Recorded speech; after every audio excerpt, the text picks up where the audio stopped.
So I've got this new Bluetti power station right here. This is the AC180, and the screen doesn't like to stay on, but it's got a lot of outlets, it's got easy input, lots of fast wall charger input, large battery, lithium iron phosphate, all of the great features that we're looking for in an easy power station like this. This is basically Bluetti's version of the EcoFlow Delta 2. And those are great power stations if you just need a lot of power with a little bit of battery capacity. Sometimes these have expandable battery capacity, high solar input, and we're gonna put all of that to the test here in this video. So if you're interested in something about this size, you'll wanna stick around because it could be a good backup power solution for you. Let's go ahead and get right into it.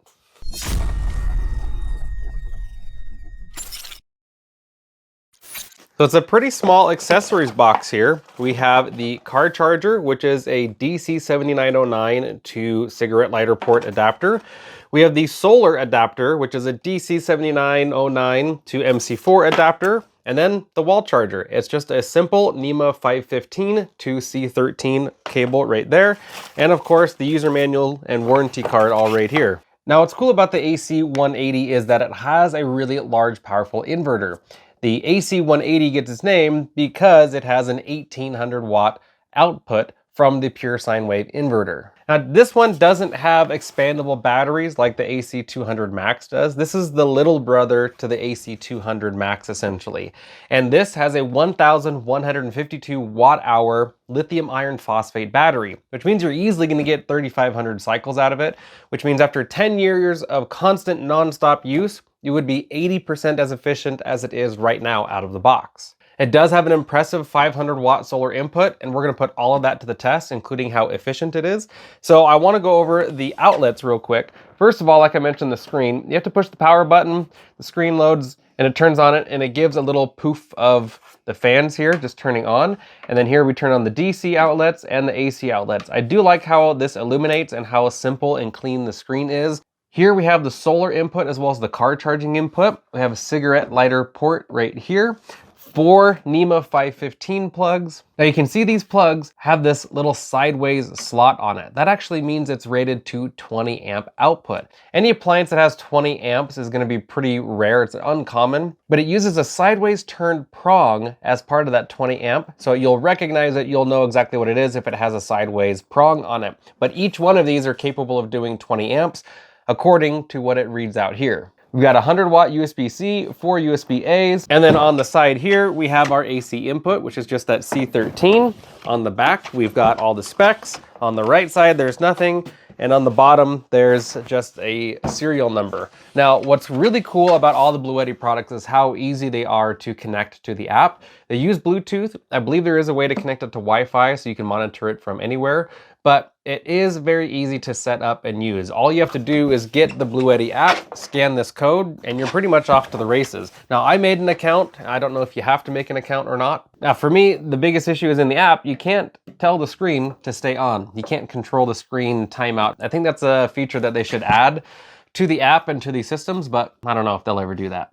I'm gonna go ahead and go right into an efficiency test, so that way we can know how well this works. And then I'm gonna go into the solar input, rechargeability, all of that. Let's jump right into it.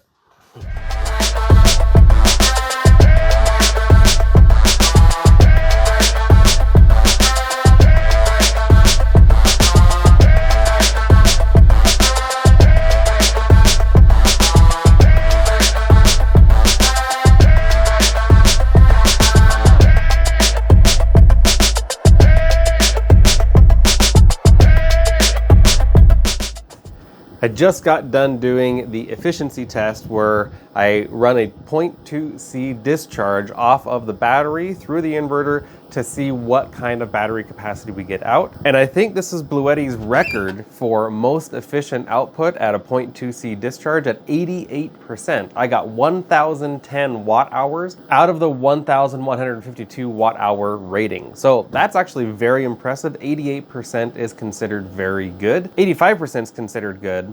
And typically, a lot of the Bluetti equipment is below 85%, even some of them being as low as 75%. For the AC180 to be at 88% efficient, I'm very happy with that. I can see I've got it on the fast charger right now, and we're getting 1,450 watts in, and according to the user manual, it's rated to 1,440 watts in, so it's getting its full rated AC charge capacity. Quickly, I want to test if this will charge from AC power going in while also running AC power out. I've got the app here. The app is really easy to set up. I'm gonna go ahead and turn on AC power on. The lights came on, no problem at all. That was really fast actually. And we're outputting about 470 watts. It's reading the same here on the app. That was really easy. So we're definitely able to use this as pass-through charging. And the other cool thing is this does function as a UPS. So I can leave this plugged in all the time, have a load connected, say like a sump pump or refrigerator or something like that. And then if the grid power goes down, this will automatically kick over within 20 milliseconds in order to keep running that equipment. So I'm gonna simulate that right now by pulling this plug, and we'll see if these lights flicker. Okay, there was a flicker, but other than that, they switched over just fine. And then now I'm gonna plug this in. No oh, there was a slight flicker. The brightness actually went up a little bit. So with power going in, it must have a little bit higher voltage coming out right here. But the good news is it works as a UPS, and it works charging while running an AC load. Now I want to charge it from solar and see how well it does. The charge parameter on this is 12 to 60 volts and up to 10 amps, rated to 500 watts input. Now for this battery size, that's a really good solar input rating, because 500 watts into almost 1,200 watt hours of battery, you're effectively looking at just over 2 hours charge. My concern is the 60 volt rating on here, because if it's truly 60 volts, the 200 watt panels that I use, which I use for pretty much all of my systems because they're the most efficient and best power output, they do about 21 volts VOC, or open circuit voltage, before there's a load. And so that means I'm gonna connect 63 volts, and I don't know if that's going to either hurt the charge controller or if it's too much voltage and will actually shut it down. A lot of the times, these numbers are not rated to the true number, and oftentimes this could be up to 65 or even 70 volts, more commonly 65 volts. So I'm really hoping that's the case, because I'm going to connect about 63 volts and about 11 amps right when I connect, and then as the panels start to convert the photons into energy that can be used to charge this, it's going to drop to closer to around 45 volts for all three panels, maybe even 50 volts. So let's see how well that works. It is overcast right now. I'm not expecting any good solar input on this, but I want to get a reading on here as far as the voltage coming in. 59.3 volts, perfect.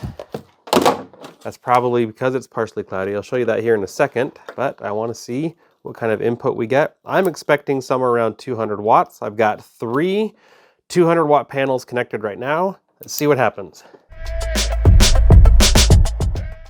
Not quite 200, but I'm not surprised because it is very overcast. Let me show you that.